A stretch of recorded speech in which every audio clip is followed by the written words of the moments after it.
everyone. It is finally the day that you've been waiting for. It is May and we are officially starting the Mary Garden Challenge.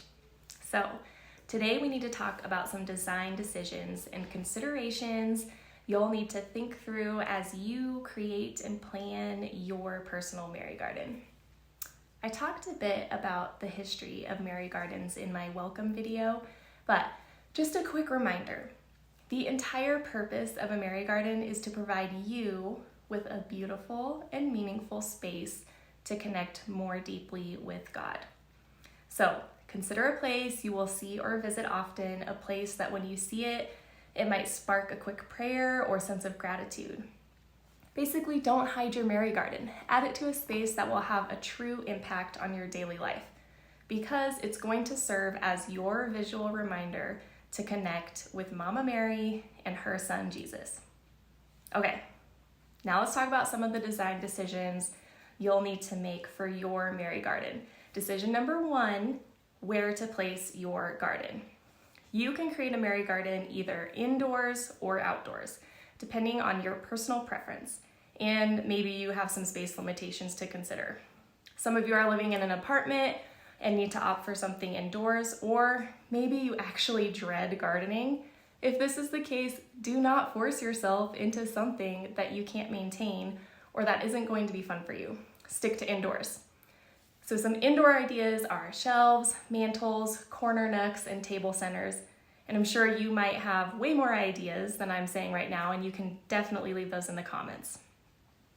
Outdoor gardens by nature are going to require a little more planning and research so that it's fruitful in your climate. Outdoor garden ideas include building a garden within a planter box or a large pot, or maybe you can dedicate an entire garden corner to Mary. Other options include porch corners, or maybe in front of a handmade grotto wall, or even a window well. Okay, really quick, just because I know not everyone is familiar with window wells, this is actually where I built my very first Mary Garden, in a window well. And those are little kind of escape routes that are like fire safety requirements in houses with basements. They're super ugly and dingy. And that actually happened to be where my very first office was with the little rose shop. And I decided I needed some beauty to look at rather than spiders and rocks.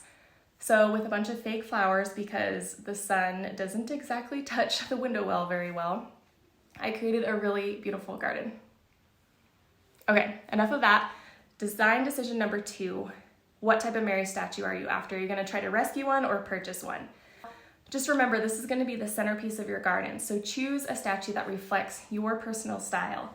And maybe you're after your favorite Marian title, or maybe you're just going to let the Holy Spirit guide you to rescue the perfect Mary statue.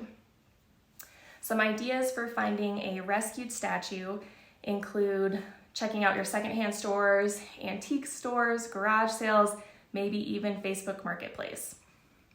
Now, some of you might not have the time to dedicate to search for a rescued Mary statue, and that's okay. Stores that we've heard that carry Mary statues on occasion include Home Goods, Ross, and your local flower nurseries.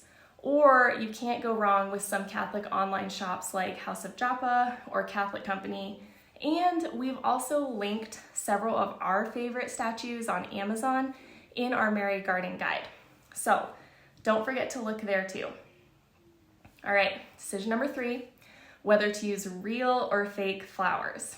So real flowers obviously offer the benefit of natural beauty and fragrance, but they require more maintenance and care.